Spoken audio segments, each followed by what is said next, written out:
والذي أرسل رسوله بالهدى ودين الحق ليظهره على الدين كله ولو كره المشركون। তিনি সে আল্লাহ যিনি তার রাসূলকে পৃথিবীতে তিনি হক দিয়ে সত্য বিধান দিয়ে পাঠিয়েছেন। এই আয়াত দ্বারা বোঝা যায় পৃথিবীতে যত নিয়ম নীতি যত ধর্ম আছে সবগুলো বানোয়াট, ইসলাম বাদে। এটা না আবেগ দিয়ে না, এটা বিবেক দিয়েই বলছে। অন্য ধর্মের যেহেতু রেকর্ড হচ্ছে, বহু মানুষের কানে এটা পৌঁছাবে।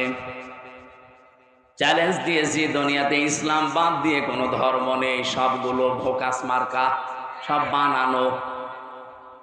আপনি বলেন নিজের হাতে বানিয়ে নিজের হাতে আবার ভেঙে ফেলেন, পানিতে চোবান, একটা ধর্ম হলো।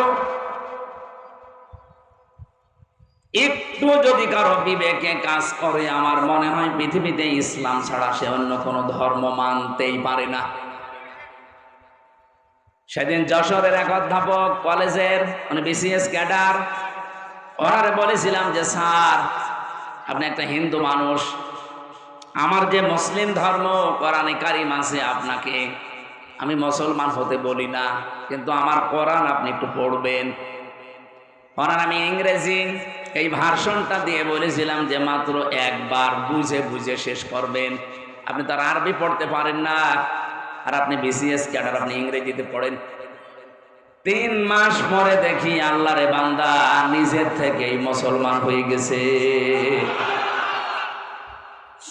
এজন্য পৃথিবীর যে কোনো ধর্মের মানুষেরা আমাদের চ্যালেঞ্জ।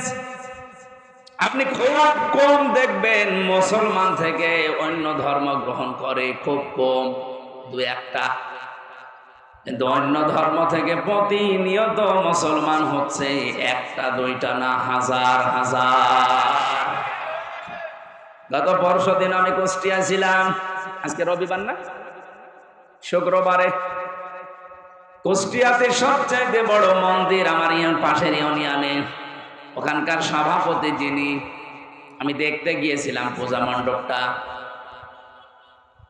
ওখানকার যে সমস্ত দায়িত্বশীল মানুষদের সাথে কথা বললাম, 100 ঘর হিন্দু তারা আছে, তারা এক বাক্যে এবার বলেছে আমরা ইসলামকে এই দেশে চাই।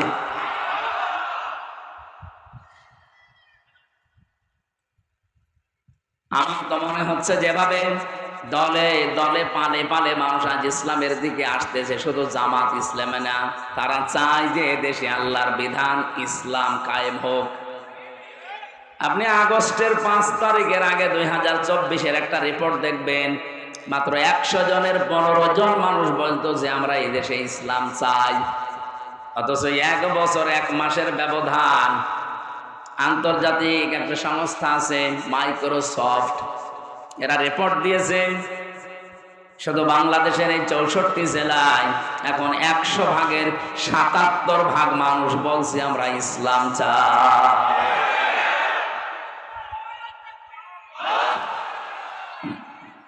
কথা শোনো, এই যে রিপোর্ট যারা দিয়েছে এরা কি মুসলমান? খ্রিস্টান। ওরা আমাদের জাত শত্রু, অথচ কি রিপোর্ট দিয়েছে। তার মানে এখান থেকে বোঝা যাচ্ছে এই দেশে এখন একটা জোয়ার অলরেডি এসে গেছে, আর জোয়ার যদি আসে কিছু না কিছু তৈরি করে যায়। এখন এই যদি ঝড় ওঠে, বলেন তো যে সমস্ত পাতা আছে ঝরে পড়েছে, এ পাতা থাকবে না উড়বে? এখন যে ঝড় সারা বাংলাদেশে চলছে, আমি তো আর শুধু গাইবান্ধার এই গোবিন্দগঞ্জের বানেশ্বরে বসে নেই, এদেশের 56,000 বর্গ মাইল, 630টা থানা আছে এই গোবিন্দগঞ্জের মতো, প্রায় সবগুলো থানায় আমার যাওয়া শেষ। কমপক্ষে প্রতিনিয়ত যাওয়া আসা এই চলাফেরা করে দেখতে পাচ্ছি এই যে ঝড় উঠেছে ইসলামকে এবার এরা সংসদে পৌঁছিয়ে দেবে। এখনো পর্যন্ত আমি অনেক আলেমকে, অনেক ইমামকে দেখি, এরা বলে যদি ইসলামের পক্ষে এখন কাজ শুরু করি, আর যদি ইসলাম ক্ষমতায় না যায় তাহলে আমার কি হবে? আমার ইমামতি থাকবে। আরে ভাই, আপনি ইমামতি নিয়ে আসেন, আর আপনার এই ধারণা কেন তৈরি হয় যে ইসলাম এবার যাবে না? 92% মুসলমান এখানে আমরা। এতদিন যাই টাল মাতাল ছিলাম, দোদুল্যমান অবস্থায় ছিলাম এদিকে ওদিকে, এখন আমরা কিন্তু সব এক হয়ে যাচ্ছি। কারণ ফ্যাসিস্ট জালেমরা যেহেতু নেই, কিছু মুনাফিক আছে, এগুলো আশা করছি থাপ্পড় দিলে ভালো হয়ে যাবে। এদেশে যেহেতু ফ্যাসিস্ট নেই, নতুন করে কেউ গড়ে উঠতে চাইলেও সে পারবে না। নেপালের দিকে তাকান, মন্ত্রীদের ধরে পানির ভেতরে চুবাচ। আর আমার তো নিজের দেখায় 1 বছরে আমি বাইরের দেশে যেগুলো সফর করে আসলাম, জালেমরা কেউ ভালো নেই। কিছুদিন আগে আমার সফর ছিল থাইল্যান্ডে, মালয়েশিয়া, সিঙ্গাপুরে। যে হোটেলে উঠি দেখি নিচে নেমে 2 জন চা খাচ্ছে। কি গো, হুজুর দোয়া করেন, আগেই পালিয়েছি। দোয়া করবো মানে? আপনি হোটেলে আছেন কেন? আপনার না 620টা বাড়ি, আপনি এখানে আছেন কোন কারণে? এখানে বিল কত প্রতিদিন? আমার বলছে হুজুর 3 তারিখের পরে 4 তারিখে দেখলাম ভাব ভালো না, এই জন্য রাতেই টিকিট কেটে চলে এসেছি। আপনি এখানে আছেন, আপনার বাড়ি নেই। আমরা তো জানি আপনার সাহেব পাড়া আছে মালয়েশিয়াতে, আপনাদের বেগম পাড়া বানানো আছে, সিঙ্গাপুরের মতো জায়গায় আপনার ফ্ল্যাট নেওয়া আছে।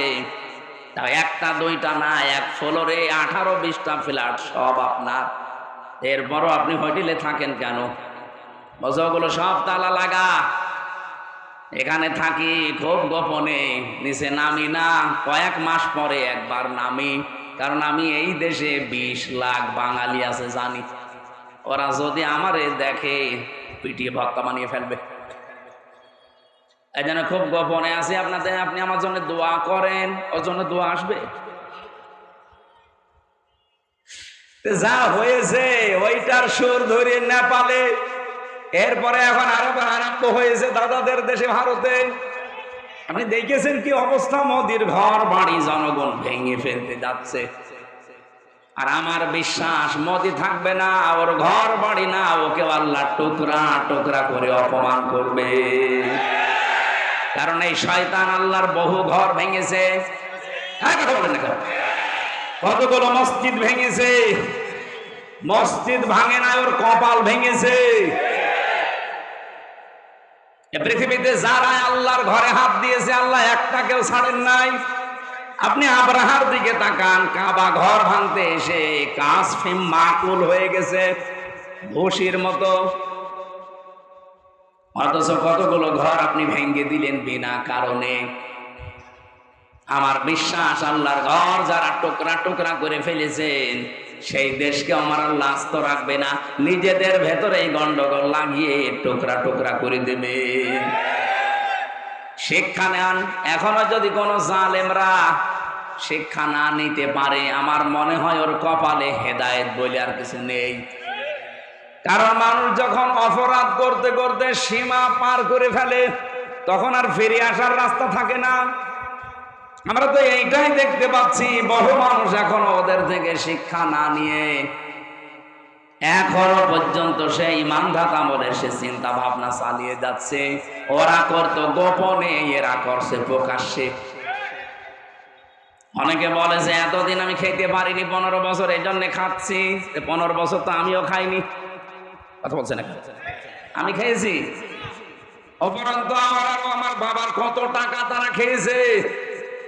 আমারে ধরার পরে বলেছিল আমার বাবারে যে 10 লাখ টাকা আজকেই দেবেন, নাই তো রিমান্ডে নিয়ে শেষ করে দেব। আমি যেহেতু এক বাবার একটা ছেলে, মা ভাই এদিক ওদিক করে তাড়াতাড়ি 8 লাখ দিয়েছে, বলে কিছু বলবেন না।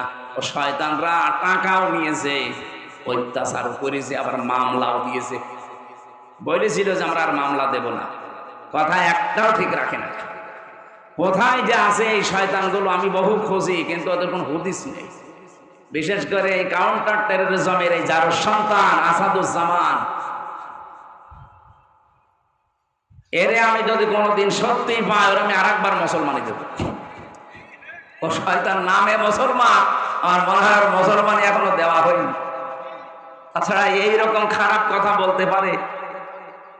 আমি যাই হই, আমার অপরাধও থাক, আমার নামের আগে একটা আলেম লেখা আছে না? কি ওখানে দেখতে পাচ্ছেন না মাওলানা মুফতি লেখা নাই? আমি যত খারাপ হয়, আলেমরা কিয়ামতের দিন আল্লাহ নিজে বিচার করার সময়ও ঢেকে নেবে, জনসম্মুখ থেকে আলাদা করে ঢেকে তার কাছে জিজ্ঞাসা করবে, এই অপরাধ করেছিলি? স্বীকার করার পরে বলবে, যা, গোপনে মাফ করে দিলাম, কাউকে বলবি না। এত সম্মান দিয়েছে আল্লাহ নিজে। আর এই শয়তানগুলো, ওরা আলেম পেলে মনে হচ্ছে মানে সে খ্যাপা কুকুরের মতো হয়ে গেছে। অন্য মানুষকে তো টর্চার করতো, হুজুর পেলে ওর টর্চার আরো বেড়ে যেত। কি করলেন আপনি এগুলো করে? এখন তো নিজের বাড়িও থাকতে পারেন না, দেশেও থাকতে পারেন না, কোথায় আছে শয়তানও জানে না। আমি বহু খুঁজতেছি, একটারও পাইনি। আমার রিমান্ডে 11 জন দায়িত্বে ছিল, এই শয়তানগুলোর একটাও পাচ্ছি না। আমি যদি পাই কাউকে, আমার বাবার ওই টাকা তাদের কাছে আমি আদায় করি না। এই জন্য যারা এখনো এই ধান্দায় আছেন যে এতদিন খেতে পারিনি তাই খাচ্ছি, এই যে ফজু পাগলা নামে একজন আছে, ওই শয়তানের কথাবার্তা খাবো উল্টো পাল্টা। এই শয়তান বলছে এই 15 বছর খাইনি, এখন খাবো না। মানে ওর নামের মিনিং বের করেছে একজন, দেখলাম, ফতে ফাউল, বর্গের যতে জারজ, আর লতে লুচ্চা, ফজলো দিয়ে কি হয় আপনি এবার মিলান তো। ওর মুখ দিয়ে যে সমস্ত কথাবার্তা বের হবে এটাই স্বাভাবিক। আমার মনে হয় এই ডাকসো আর জাকসো নির্বাচনে ছাত্র দল থেকে একজনও নির্বাচিত হতে পারেনি, শুধু বিএনপির কয়েকজন নামধারী এই মুনাফিকের কারণে। এই নয়ন নামে একটা আছে মাগুরাতে বাড়ি, এটা টাটকা নির্ভেজাল মুনাফিক। আর এই ফজল পাগলা কিশোরগঞ্জের, ওদিকে আছে পাবনার। এই নামগুলো নিতে আমার কাছে ঘৃণা লাগে। এগুলো মানুষ নামে কলঙ্ক। একটা মাজলুম দল বিএনপি, তারা এই 15.5 বছরে বহু জুলুমের শিকার হয়েছে, তাদেরকে ডুবিয়েছে এই কয়েকটা শয়তানের কথা। মানুষের মনের ভেতরে ঘৃণা তৈরি হয়েছে। 28 জন মানুষ পাশ করেছে ঢাকা ভার্সিটিতে, একটাও এরা নেই। 23টা হয়েছে শিবিরের, আর 5টা হয়েছে স্বতন্ত্র। আপনি কি করলেন এতদিন রাজনীতি করে বলেন? শিবিরের যে সে ভোট পেয়েছে প্রায় 14,100, ছাত্র দলের যে ভোট পেয়েছে মাত্র 5,000 কয়েকশো। এখনো পর্যন্ত মানুষগুলো যদি তার বিবেককে কাজে না লাগায় যে কি কারণে আমরা হারলাম দেখি তো। না, ওরা এখন দোষ চাপিয়ে দিচ্ছে যে ছাত্রলীগ ভোট দিয়েছে শিবিরকে, এই কারণে তারা জিতে গেছে। আপনার কাছে কি মনে হয় ছাত্রলীগের চাইতে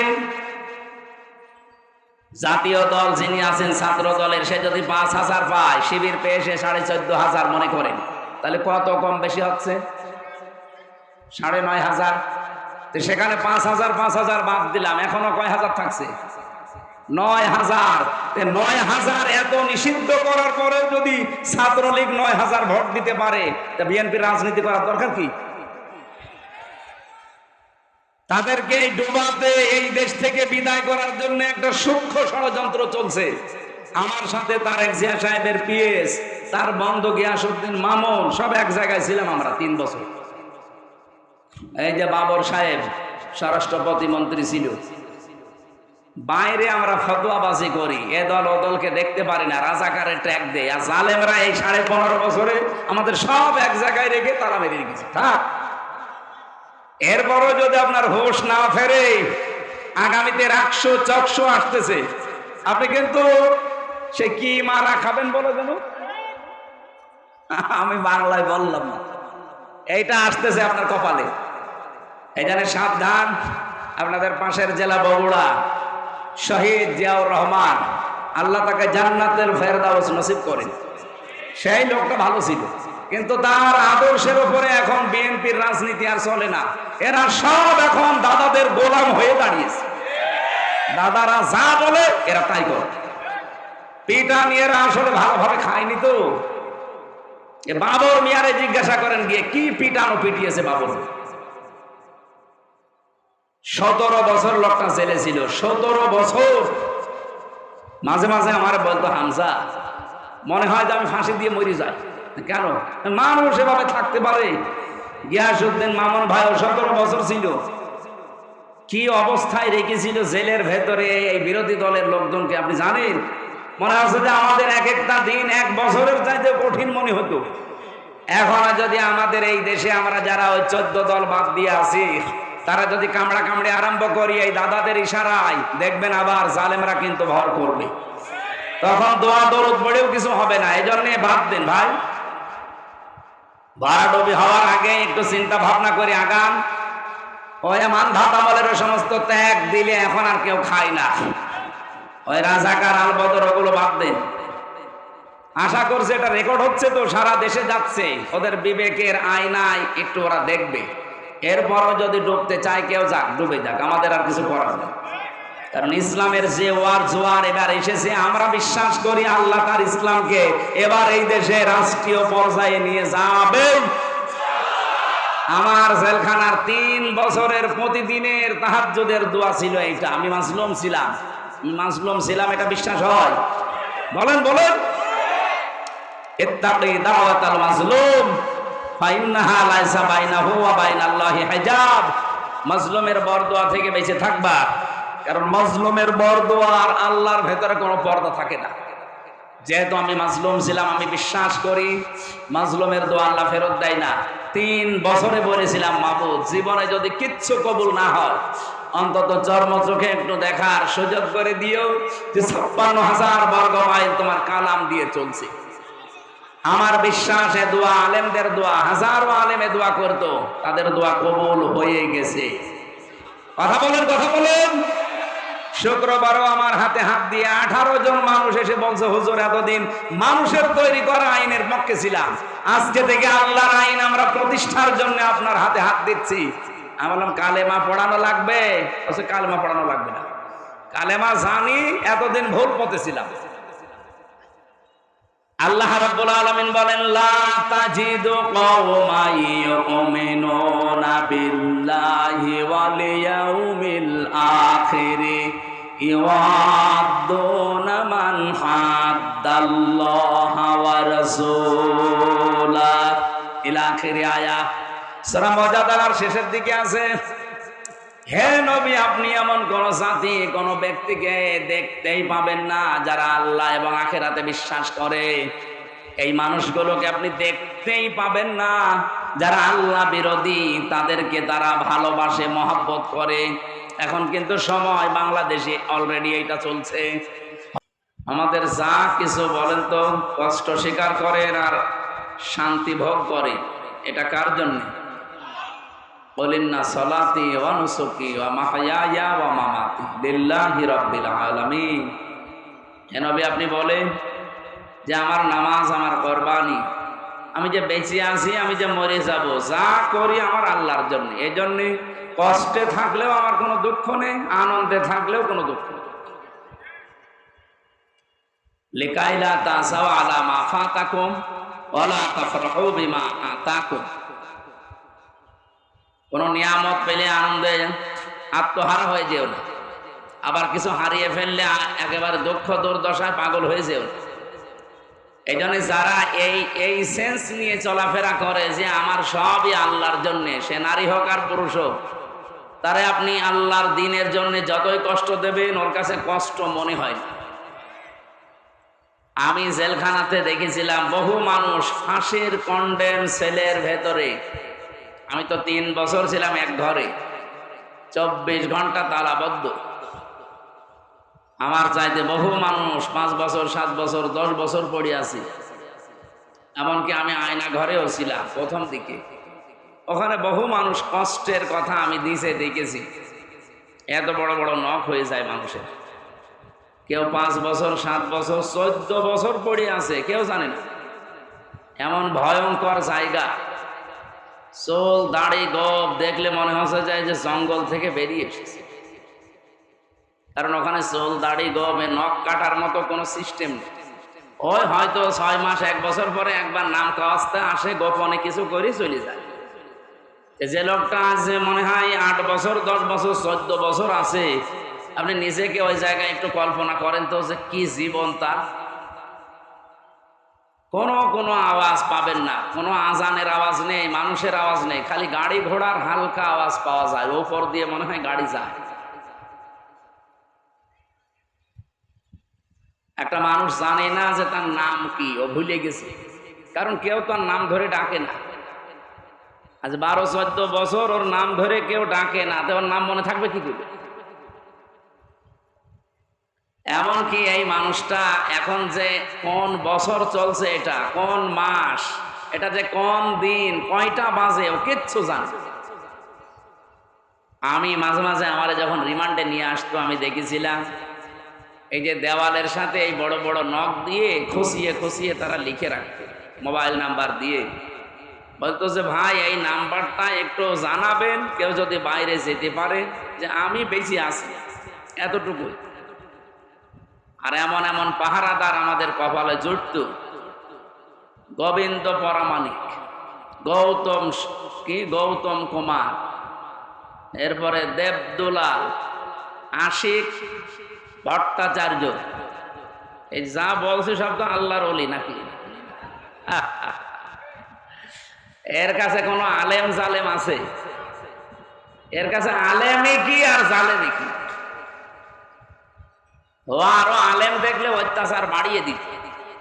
যদি একটু নামাজের কথা বলতাম যে ভাই কয়টা বাজে, একটু নামাজ পড়লো, নামাজ পড়লে এখানে কি, নামাজ পড়লে এই জায়গায় থাকা লাগে না? আল্লাহ সম্পর্কেও আজে বাজে ধারণা তাদের, যে নামাজ পড়ে যদি ভালো থাকা যায়, তা কি করে কি উনি বসে বসে? বলেন তো, এ কথার কোনো জবাব আছে মায়ের ছাড়া? কিন্তু মায়ের কি করি? এই পায়ের ভেতরে এইভাবে হাত দিয়ে, সামনে যে লোহার ব্যারিকেড দেওয়া আছে খাঁচা, ওর সাথে 24 ঘন্টা এমনিতেই বেঁধে রাখ না, পায়ের ভেতর দিয়ে হাত দিয়ে এভাবে বেঁধে রাখে তালা দিয়ে, হ্যান্ডকাপ লাগিয়ে। এই যে মানুষ শুয়ে থাকে, এটা যে কত বড় নিয়ামত আমি টের পেয়েছি। আমার পিঠের এই পেছনে যে দাঁড়া আছে, এটা ব্যথা হয়ে আছে এখন। এবারে মাঝে মাঝে শুয়ে থাকলে আমি সাটপাট হয়ে ঘুমিয়ে থাকি। আমার ম্যাডাম মাঝে মাঝে আমারে বলে যে এইভাবে ঘুমাও মানে? আরে ভাই, ঘুমাইছে কেন? তুমি তো টের পাচ্ছ। আমার জেলখানার সাথী ছিল মুফতি ফখরুল ইসলাম, নোয়াখালী বাড়ি। ওই লোকটারে নিয়ে প্রথম 22 দিন একাধারে এই পায়ের ভেতরে হাত দিয়ে হ্যান্ডকাপ লাগিয়ে রেখেছিল, শুধু 1.5-2 মিনিট সময় দিত টয়লেট করার জন্য। খাবার যা দিত, সকালবেলা কয়েকটা পচা ছোলা দিত, আর দুপুর বেলা 1 মুঠ ভাত দিয়েছে, তার ভেতরও 3-4 রকমের সবজি তরকারি সব একসাথে। বলেন তো, এই যে খাবারের কথা বললাম, এ খেয়ে কি মানুষ বেঁচে থাকার মতো? খেলে খান, না খেলে যান, কিছু বলতে পারবেন না, ওই দূর থেকে ঠেলা মেরে দেয়। আমি একটা চেয়ার দেখেছিলাম ওখানে, আমারে বসায়নি, কিন্তু যারা আমার আগে নিয়ে গেল তারে বসিয়েছিল। এখানে এত নড়াচড়া করেন কেন? এদিকে সরে বসেন, এখানে আসবেন না। উনি আমারে বলছিল, ভাই এরকম একটা লম্বা চেয়ারে হাত দুইটা হ্যান্ডকাপ দিয়ে আটকিয়ে দিল, পায়ের সাথে বেড়ি লাগিয়ে দিল, আর এই গলার সাথে একটা বেল্ট লাগিয়ে একটা টিপ দিল। 1 মিনিটে 120 বার ধরে। 1 মিনিট পরে মনে হচ্ছে যে আমি 8-10টা দুনিয়া দেখতে পাচ্ছি। এই ছিল আয়না ঘরের শাস্তির নমুনা। তাও তো আমি পুরাটা পাইনি, মাত্র 3 বছর পেয়েছি। আর যারা 14 বছর পেয়েছে, বলেন তো আপনি নিজেকে ওই জায়গায় দাঁড় করান। এখনো পর্যন্ত যারা জালেমদের সাফাই গায়, এদেরকে নিয়ে যে ওই ঘরের ভেতরে অন্তত 2 বছর রাখা দরকার। এখনো বলে কি করেছে আমার আপা, আছে ওনার পালিয়ে যাওয়া লাগলো। তোমার সাথে তো করেনি, করেছে আমার সাথে, আমি টের পাচ্ছি।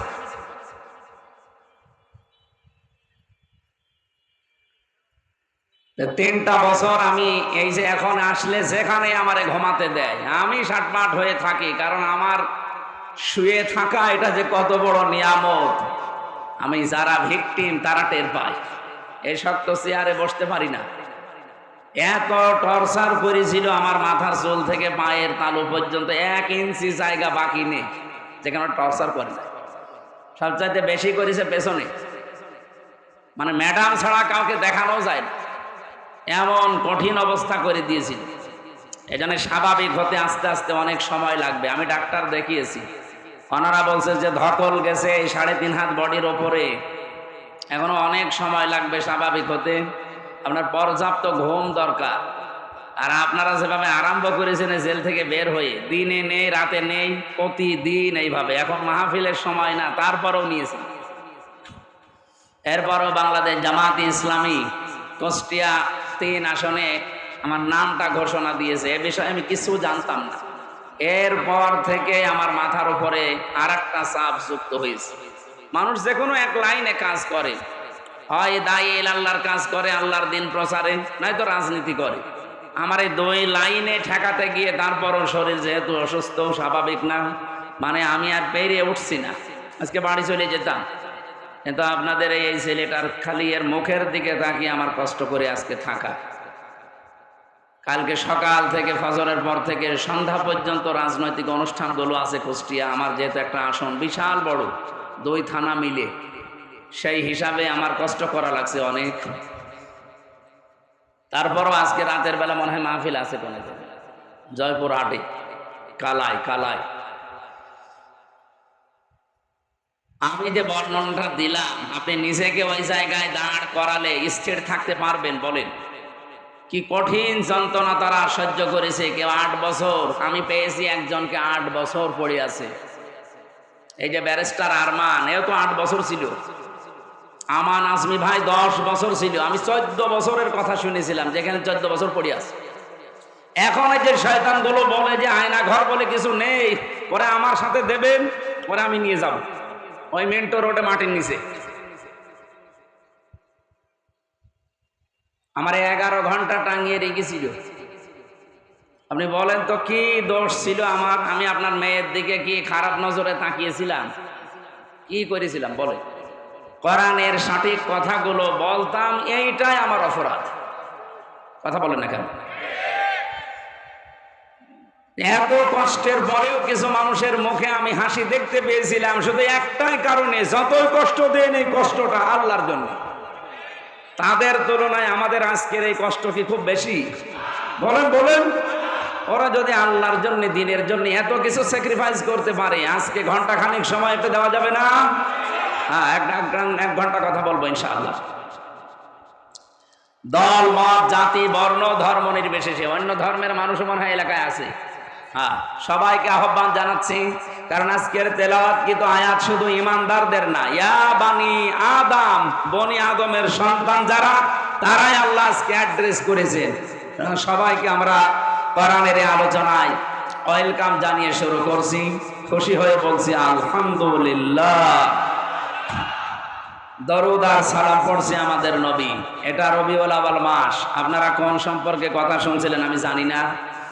রবিউল আউয়াল মাস আসলে আমরা যেটা করি, আসলে ওইটা করার নিয়ম না। নিয়ম হচ্ছে নবীজির জীবনীকে অনুসরণের জন্য সিদ্ধান্ত নেওয়া। আল্লাহ রাব্বুল আলামিন বলেন, এই এত আওয়াজ করলে তো সমস্যা, কষ্ট হচ্ছে তো জানি, একটু আওয়াজ করবেন না ভাই, একটু আওয়াজ বাদ দিয়ে দাঁড়িয়ে থাকেন।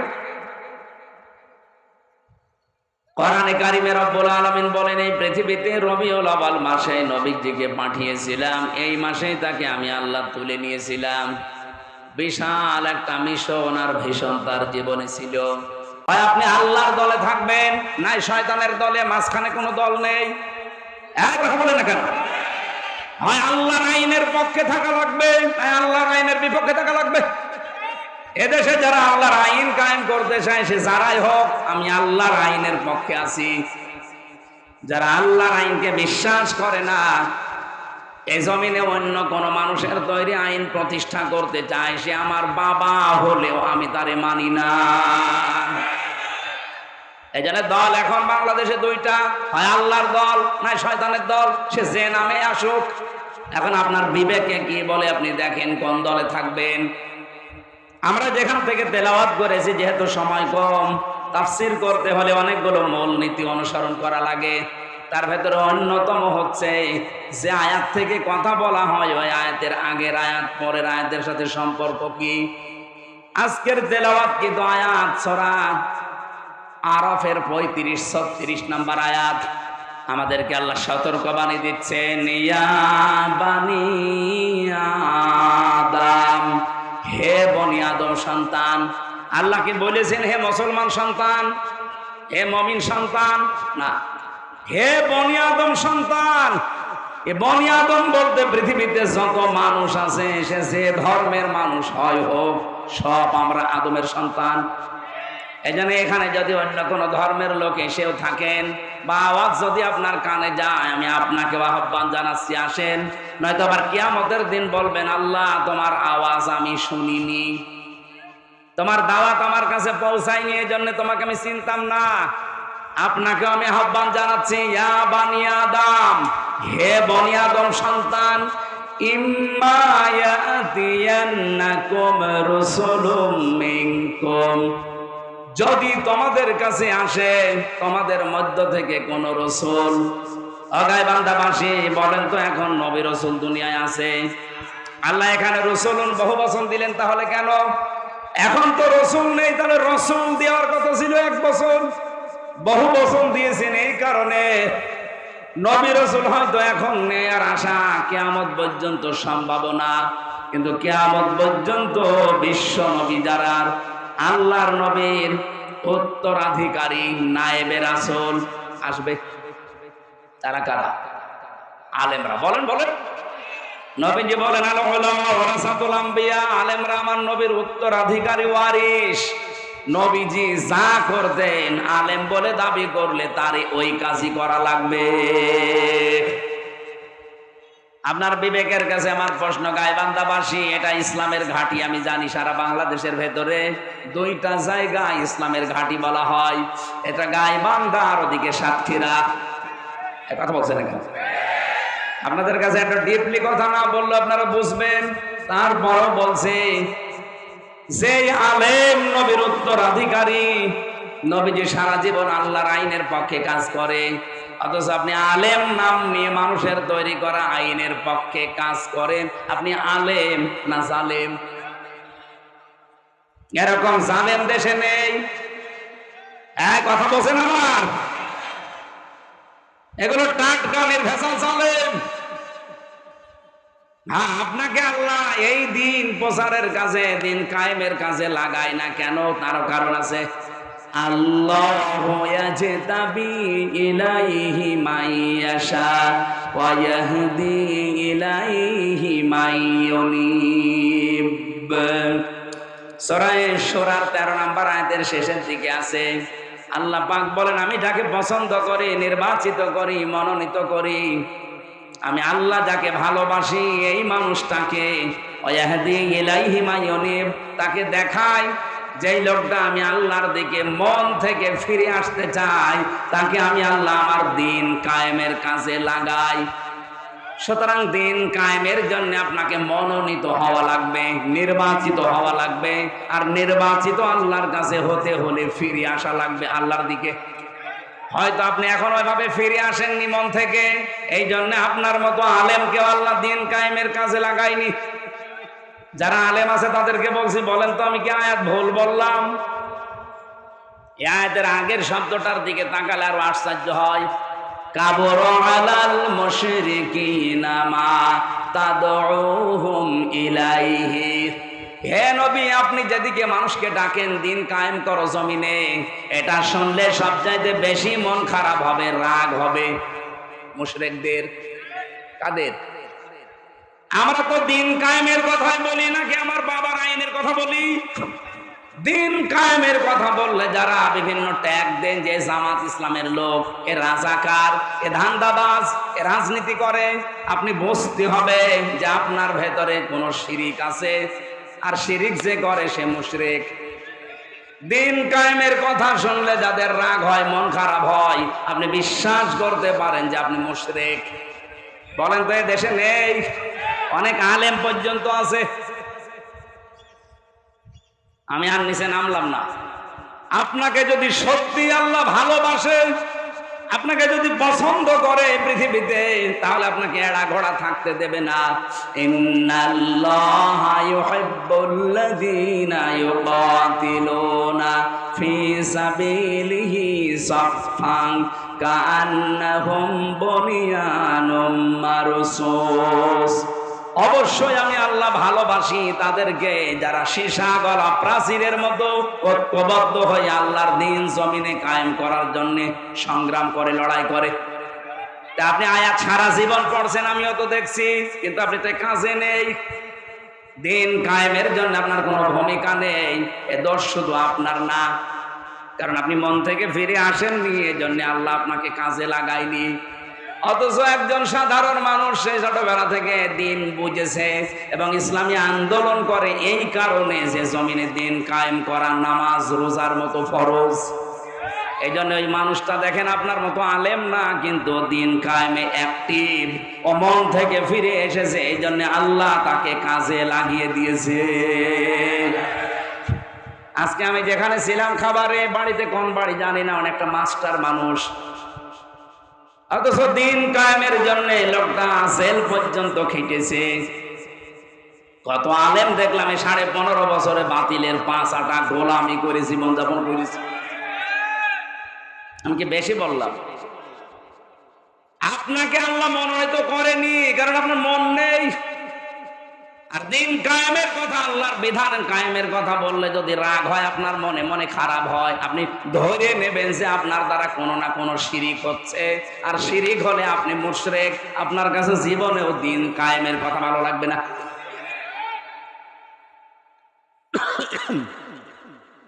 যেহেতু নবী রাসূল আর আসবে না, কিন্তু এখন আছে কারা? বলেন বলেন। সব আলেম না,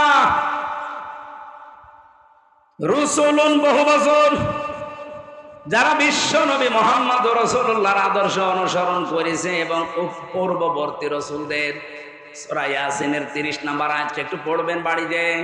ইয়া হাসরাতান আলাল ইবাদি মা ইয়াতিহিম মির রাসূলিন ইল্লা কানু বিহি ইস্তাহজিউন।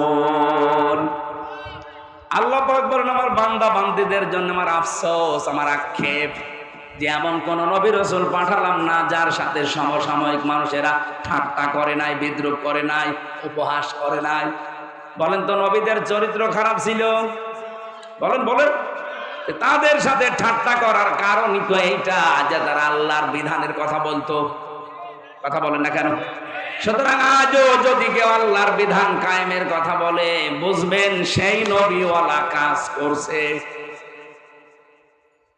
নবীদের সাথে যেমন ঠাট্টা বিদ্রুপ উপহাস করা হয়েছিল, সত্যিকারে কেউ যদি নায়েবে রাসূল হয়ে দায়িত্ব পালন করতে চায়, তাকেও মানুষ ঠাট্টা করবে, বিদ্রুপ করবে, উপহাস করবে, বিভিন্ন উল্টাপাল্টা নাম তারে দেবে। কথা বলেন ঠিক কিনা? এমনকি নবীজির মতো মানুষকে তারা 3 বছর জেলে রেখেছিল, দেশ থেকে তাড়িয়ে দিয়েছিল। আর আমি এমন মাওলানা যে আমার সবাই ভালো বলে। নবীজির মতো এত বড় ভালো মানুষকে সবাই ভালো বলে নাই, আবু জেহেল ভালো বলিছে। তা আপনারা যে সবাই ভালো বলে, আপনি কি নবীর চাইতে ভালো মানুষ? তাহলে বুঝে নিতে হবে আপনার ভেতরে কোনো না কোনো কায়দায় মুনাফিকি ঢুকেছে। ইহুদিরা তো আপনাকে ভালো বলার কথা না, খ্রিস্টানরা আপনাকে ভালো বলার কথা না, মুশরিকরা আপনাকে ভালো বলার কথা না। তারা তো সব সময় আপনার পেছনে লেগে থাকার কথা। তারাও দেখি না বলে হুজুর খুব ভালো। আপনাকে রাগ করলেন? আল্লাহ এখানে দিয়েছে রসুল মিনকুম, তোমাদের ভেতর থেকে রসুল আসবে। যেহেতু এখন নবী রাসূল আর নেই, সুতরাং বিশ্ব নবীর নায়েব তারা, যারা তাদের এলেম অনুযায়ী নবীদের মতো রাসূলদের মতো কাজ করছে। কি করেছে তারা?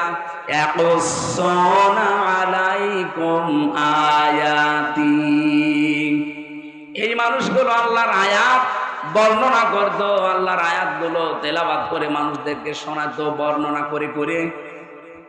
ফামানিত্তাকা ওয়া আসলাহা, যে ব্যক্তি নবী রাসূলদের কাছে এই কাহিনী শোনার পর আল্লাহর কিতাবের কথাগুলো শোনার পরে নিজেদেরকে আল্লাহর ভয়ে ভীত বানাবে, তার মানে মুত্তাকি হবে এবং নিজেদেরকে সংশোধন করে নেবে।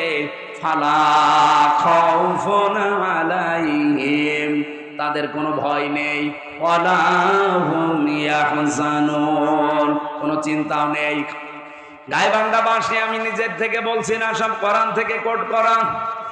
সুতরাং এই মুহূর্তে যে বিষয়টা আসতেছে সামনে, আমরা তো নবী রাসূলদের দায়িত্ব যেভাবে পালন করা 100 ভাগ পারবো না, যতটুকু পারছি চেষ্টা করছি। আল্লাহর কোরআনের তেলাওয়াত কিন্তু আয়াতগুলো পড়ে পড়ে ব্যাখ্যা করলে আপনি নিজেকে সংশোধন করে নিন। এতদিন আপনার ভেতরে সুদ ছিল, আপনি এখন ছেড়ে দেওয়ার সিদ্ধান্ত নিয়ে নেন। এলাকায় সুদ আছে কিনা আমি জানি না, আমার মনে হয় ওয়াজ এলাকার জন্য না। এই যে 1000 টাকা ছেড়ে রাখে মাসে মাসে, বছরে বছরে 100 টাকা করে বেশি পায় না, মাসে না বছরে ভাই? মাসে, সপ্তাহেও নেয়। এই যারা এটা করেন, আপনি কি না জেনে করেন না জেনে করেন? আপনি যদি জেনে এই কাজটা করেন তাহলে আপনার মায়ের সাথে আপনাকে জেনা করা লাগবে। হ্যাঁ, একই জিনিস। সুদ খাওয়া আর মায়ের সাথে জেনা করা একই জিনিস। আপনি তো জীবনেও এই কাজ করতে রাজি হবেন? কোন পাগলও রাজি হবে তার মায়ের সাথে? বলেন বলেন। অথচ হাজারো নামাজি মুসলমান দাবি করে দেদারছে সুদ খাচ্ছে। এটা ওয়াজের দ্বারা বন্ধ হওয়া জীবনও সম্ভব না, এটা বন্ধ হওয়া সম্ভব আল্লাহর আইনের দ্বারা। আমরা এইটাই চাচ্ছি ভাই। এই আইনটা আপনি জায়গা মতো নিয়ে যান, শুধু কায়েম করে দেন। বলে না সুদ ছাড়া ব্যাংক চলে, সুদ ছাড়া চলা যায় কেন? সুদ ছাড়া ব্যাংক চলছে না সৌদি আরবে? আপনি আল রাজি ব্যাংকের দিকে তাকান তো, চলছে না? সুদ ছাড়া ব্যাংক এই আফগানিস্তানে চলছে না? চলবে না মানে? এটা শুধু কায়েম করে দেওয়া দরকার, আইন পাশ করে। মানুষ অভ্যাসের দাস, অভ্যাস তৈরি হয়ে গেলে এমনি পরিবর্তন এসে যাবে। এটা ওয়াজের দ্বারা যদি হয়তো, মাওলানা সাইদি 50-60 বছর ওয়াজ করেছে, একটা শুধু বন্ধ করতে পেরেছে? উনি একটা শিরিক বন্ধ করেছিল সংসদ থেকে। সংসদে আগে যাওয়ার আগে মাথা নিচু করা লাগতো। উনি বলেছেন আল্লাহ ছাড়া কারো সামনে মাথা নত করা জায়েজ নেই, সে যেই হোক। সুতরাং এই শিরিক মুসলমানের দেশে চলতে পারে না। স্পিকার বলেছিল যে সাইদি সাহেব এটা তো এইভাবে হয় না, আপনি বিল পাস, হাত উত্তোলন করতে বলবো, আপনারা যদি এই 300-র ভেতরে 151 জন হাত তুলতে পারে এই বিল পাস হয়ে যাবে। ওই দিন পাস হয়ে গেছে। আমরা চাই এই যে 300 এমপি এবার যাবে, 151 জন যদি এবার কোরআন বুকে নিয়ে যেতে পারে, ইসলামের যত নিয়ম আছে ফরজ বিধান সব শুধু বলবে আপনারা হাত তোলেন। ডাক্তার আব্দুর রহিমের মতো এই গাইবান্ধা জেলায় আরো যারা আছে, এই মানুষগুলো যদি একবার ওই দিন বলে হ্যাঁ আমরা নামাজের পক্ষে, আমরা যাকাতের পক্ষে, আমরা ন্যায় অন্যায়ের বিপক্ষে, এরকম কথা যদি বলে না, প্রতিদিন দেখবেন আল্লাহর একটা একটা করে বিধান পাশ হয়ে যাচ্ছে। 5 বছর লাগবে না, মাত্র কয়েক বছরের ভেতরে বাংলাদেশ মিনি জান্নাত হয়ে যাবে। বাইরের দেশগুলোতে গিয়ে আমি দেখেছি আল্লাহর বিধান সেখানে পুরাপুরি চলে না, কিছু চলে, কিন্তু তাদের আইনের প্রতি শ্রদ্ধা থাকার কারণে কোনো ডাকাতি নেই, কোনো চুরি নেই, খাদ্যে ভেজাল নেই। আমি মালয়েশিয়াতে 12 দিন থাকলাম কয়েকদিন আগে গিয়ে, একটা হাসি পর্যন্ত আসে না, কারণ খাদ্যে ভেজাল দিতে কেউ যদি ধরা পড়ে সঙ্গে সঙ্গে তারা মেরে ফেলবে। আর আমাদের কি হয়, খাদ্যে ভেজাল দেয়, ধরা পড়ে 3 মাসের জেল দেয়। ও 3 মাস জেল খেটে এসে খাদ্যে যা ভেজাল দিয়েছিল ডবল করে দেয়। আপনার হাসি হবে না, কাশি হবে না, আপনার শরীর খারাপ হবে না, হবে কার? মালয়েশিয়া বাংলাদেশের চাইতে প্রায় কমপক্ষে 7 ডবল বড়। শেষ করে দেব, এগুলো পরে দিয়ে, অন্ত সময় আছে। এত বড় বিশাল দেশ, যেখানে আমার প্রতিদিন জার্নি করা লাগতো কমপক্ষে 1,500-2,000 কিলোমিটার। তার মানে এরকম বাংলাদেশ পুরাটা 2 ডবল শেষ করি যে একটা মাহফিল। এ বাংলাদেশে মাথা থেকে ও মাথা 1150 কিলোমিটার, মাত্র 2000 কিলোমিটার, 2200 কিলোমিটার যদি রান করা লাগে, পুরা বাংলাদেশের কয় ডবল? এত দূর যে একটা মাহফিল করতাম। রাত নেই দিন নেই গাড়ি চলছে, শুধু পাহাড় মরুভূমি পাথর আর ওই পাম গাছ ছাড়া কিচ্ছু নেই, খালি জঙ্গল। রাত 2টা 3টার দিকে যাচ্ছে, ড্রাইভার আমারে বলছে হুজুর কোনো চিন্তা নেই, শুধু আল্লাহ ছাড়া কারো ভয় নেই, কেউ আসবে না সামনে। ওই রকম একটা দেশ আমরা দেখতে চাই না? এটা কি মানুষের তৈরি করা আইনে সম্ভব? আল্লাহর আইন লাগবে। এই 54 বছরে আমাদের ধোঁকা দিয়ে বোকা বানিয়ে রেখেছে এই দেশের নেতারা। তারা ঠিকই তাদের স্বার্থ সিদ্ধি করেছে, তাদের ছেলে মেয়েদের ঠিকই লন্ডন আমেরিকায় পড়ায়, আর দেশে মরিয়ে আমরা নিজেরা। এবার আর এই পাগলামি করব না। কি কথা বলেন না কেন? আপনি একটা বারের জন্য কোরআনের হাতে একটু তুলে দেন, দেখেন এই দেশও মালয়েশিয়ার মতো দাঁড়িয়ে যাবে।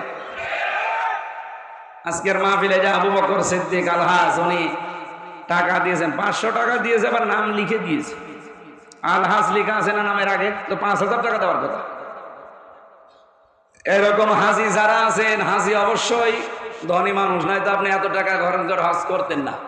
সাধ্য যদি থাকে আপনার কোরআন প্রচারে আপনার সম্পদ, আপনার সময়, আপনার বিবেক ব্যয় করবেন, কারণ কোরআনের পেছনে যা ব্যয় হয় কিয়ামতে তার হিসাব আল্লাহ নেয় না। এজন্য আশা করছি পুরা জীবনটাই যেন কোরআন কেন্দ্রিক ব্যয় হয়। মেয়েরা যারা এসেছেন এই আয়াতের পরবর্তীতে কিছু কথা আমরা বলতাম, আজানের সময় হয়ে যাচ্ছে, তাড়াতাড়ি করছি।